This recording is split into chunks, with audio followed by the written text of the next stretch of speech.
Dad, get out of the house! Hey, Kylie, shut up! Shut your face!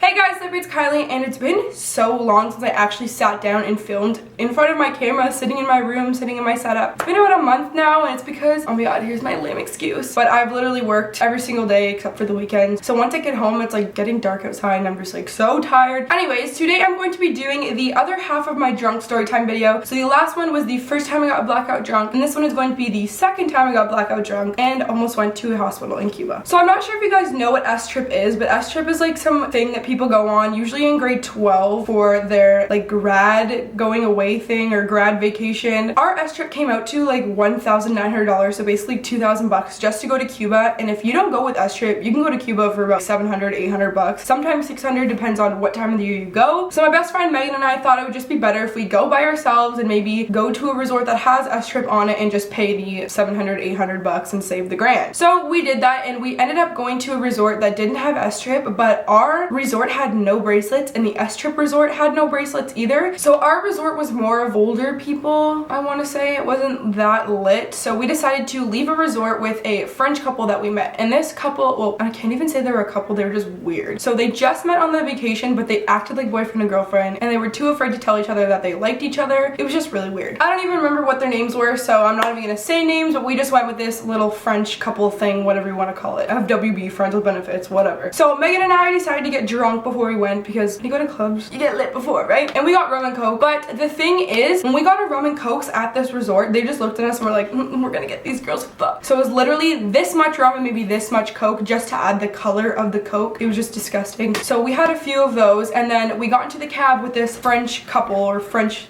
whatever, I'm just gonna call them a couple from now on. We were too scared to go off the resort by ourselves because I was 18 and she was 17, so it was last year. Our parents basically told us don't go off the resort unless you go with older people, and which we did. These people were around 24, 25 years old. We didn't know them, we just met them the day before, but for some reason we trusted them. So we had to take a cab, so our cab was 15-minute there and 15-minute back. So once we got there, we're like, time to get lit. But the club wasn't lit yet, and before you go into the club, you usually pre-drink at Kylie 62. Why the fuck did I forget that? Because I literally just went to Cuba in April. So you usually go to Kylie 62 and you watch dancing and all this entertainment and stuff, and you drink there. Drinks are pretty cheap. I think they're around 2 to 3 pesos, which I'm not really sure the currency exchange, but you know what I mean. So we got lit there, and that was the first time I tried a mojito. Never again. Just never again. So after we drank there and got pretty drunk, we went into the club, and we got into this club, and I was already pretty drunk. All these guys were just buying us drinks on drinks on drinks. I remember making out with a guy and then literally looking at him and be like, I need to go. I walked to the club and I laid down underneath the cab outside of the club, just there in the middle of the streets of Cuba. Like, what? Where was Megan? Where are my friends? I don't know. So I laid there, and then eventually Megan came outside and found me. I guess she realized, like, where the fuck did Kylie go? So she goes outside and sees me lying there, and she's like, are you okay? I'm literally blacked out at this point. I can't see, I can't smell. I don't really know if I could smell, but like, you know, I can't really hear well, I can't really speak. I'm just slurring my words. So Megan's like, we need to make you throw up. Sticking her hands down my throat. I'm sticking my fingers down my throat. Nothing's coming up, you know, like no gag reflex. I'll let you go. No, I'm just kidding. Damn, it feels good to be a gangster.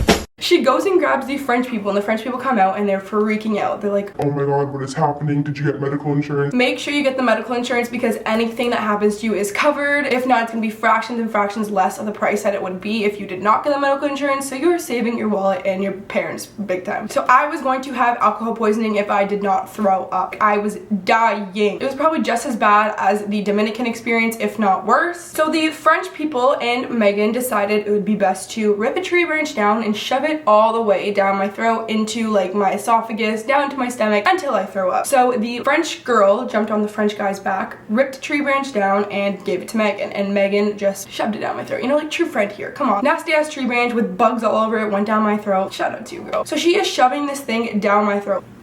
Yeah, but she's shoving it down my throat and my eyes are watering. All of a sudden I puke, and I can't stop puking. I'm still sitting in this position by the cab. The cab is in front of me, and there was a cab driver in the cab the entire time, but he's probably having a good show and been like, these fucking stupid Canadians. So I'm sitting there, and then all of a sudden after I'm done puking, I decide to just KO and lie down in my puke. underneath the cab still. I don't want to ruin the night for Megan or them. I can't really remember after this point, but I do think the French people went back in and partied a little bit more. So then after I don't know how long, we all got into a cab. They picked me up because clearly I couldn't walk. Number one, I was drunk as fuck. Number two, I was in heels and a skirt, so you know how it went. So I get thrown in the cab. Well, not like thrown. I get put in the cab and we're sitting there. I'm sitting on a window because they're like, Hey, what if she pukes again? She needs to be by the window. Megan's sitting in the middle. The boy is sitting, well, the guy, the man, whatever, was sitting on the other side near the window. And then the woman or the girl, whatever, French girl, was sitting in the front. And then the cab driver obviously in the cab, you know. So all of a sudden I hear,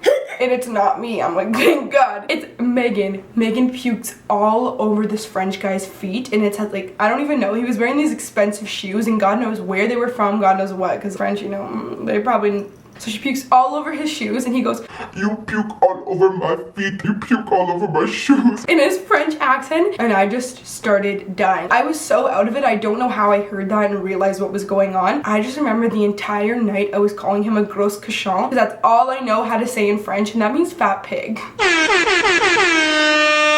So we get back to the hotel and Megan literally gets out of the cab and just bolts, just leaves me, just runs to our room because she felt like shit and she knew she was gonna throw up again. So these French people are carrying me. I'm literally like this, walking back and forth. They took my shoes off, I'm pretty sure. If not, I don't know how I wouldn't have broken an ankle. So I finally get to my room and I remember us banging on the door. I could see at this point, probably because I puked everything up and they like gave me water. So then I get to the room, knock on the door. Megan opens the door, literally just goes, and then runs back into the bed. I just remember going to bed, sleeping, waking up the next morning with my skirt up to here, like you could see everything. So then Megan tells me while she was waiting for me to get back into the room, she was yelling, someone help me, someone help me, while she was lying there in her bed when no one was around to help her. She was puking off the side of the bed, I puked off the side of the bed, and then that day, like the day after, and the morning after, we decided it would be good to go to the beach. And you know, sun and hangovers, they really don't match, they don't mix well. We go to the beach and then we're like, we are not talking to people ever again. We can't talk to them. Like, this is embarrassing. That was so fucked. They literally thought it would be a good idea to take two teenagers to the club and, you know. we're at the beach and he walks by and we're like, we need to tan our back so that he does not see us and that we don't see him. So we're tanning our backs. So we finally see him walk by and we're like, thank God. And then Megan's like, I feel sick, we need to leave. so we walk back to our room. While we're walking back, Megan pukes all over the ground. Like, not the grass, not the tree, all over the pavement. I move her over towards the grass. I'm like, Puke in the grass so people don't see it. Like, she listens to me, she goes, pukes in the grass, and then she's like, oh, I feel better. went back to the beach. Then later we felt a little sick again because I don't know, we weren't eating properly. Cuba's food is really just shitty at the resorts. I don't know if you guys have been there, but it's not very good. If you want to eat, don't go on vacation there. So we go back to our room and we fell asleep. I don't know what time we fell asleep, but I think it was like 2 or 3 in the afternoon. And then at 8 o'clock we get woken up by a big bang. It was like on our door and we're like, oh fuck, what did we do last night to get in trouble by the cops? If we get arrested and go to the Cuban jail, we are fucked. We're not going home. if you get put in that Cuban jail, good luck to you. That's what my mom told me. We were probably still drunk when we went down for our nap, so we had no idea what time it was. We had no recollection of whatever happened that day, blah, blah, blah, blah. Megan gets up and she's like, What do I do? and then we hear the bang again. So it's like, we gotta fucking answer the door. So I get up and I answer the door and it's the French guy. You owed me money. You puke on my shoes. And we're just like, what the fuck? Okay, I understand that he came to us because we did owe him like 10 pesos, which is not that big of a deal. So he came in and sat on my bed and was like, I'm not leaving till I get my money. you don't come in and sit on my bed. What? So we're like, Okay, just give us a second. we had to walk over to the other side of our room, open our safe, give him the money, and he was like, You puke on my shoes. and we're like, Sorry. and then he leaves and we're just like, Oh, fuck. 4 days left for our vacation, and every single day of those 4 days we literally saw them, and I'm pretty sure they were on the same flight home as us, but if not, we didn't really see them in the airport. We just saw them every single other day. So after this vacation, I learned that going on vacation with us trip is, okay, I don't know, I can't really say anything about, I have a really biased opinion on this because I didn't pay the money to go, but I'm just saying, if you go with your friends, a group of friends, or just your best friend, your boyfriend, whatever, you guys gonna have a lit time anyway, because there's a lot of clubs and stuff, and you'll just meet a lot of people, and a lot of the S trip people actually went to these clubs. You want to save a grand? Don't go on S trip and go with your friends. Number 2, always get medical insurance because you don't know what the hell is gonna happen to you, especially if you're an avid drinker when you're on vacation. And number 3, don't trust 2 random people that you just met because they'll leave you in the street to Cuba puking while they're inside having a good time. So I hope you guys enjoyed this video. If you guys want to hear any more drunk story time videos, let me know in the comments below because girl, I got so many of those because I'm a shitty ass drinker. Thank you guys so much. Bye guys.